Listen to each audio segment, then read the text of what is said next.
Assalamu alaikum wa rahmatullahi wa barakatuh.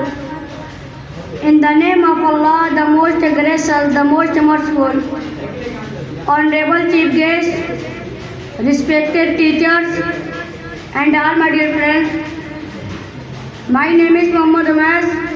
I am going to speak about importance of education. First of all, I would like to wish you all a very happy Independence Day. Dear audience, education plays a very important role in our life. Education gives us knowledge.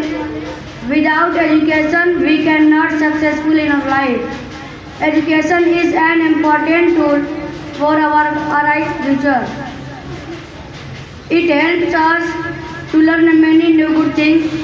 It helps us to become a better citizen. It teaches us lesson of humanity. It teaches us what is right and what is wrong.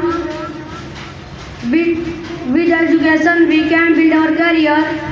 Education is the most powerful weapon which we can use to change the world. Here I wind up my speech. Thank you.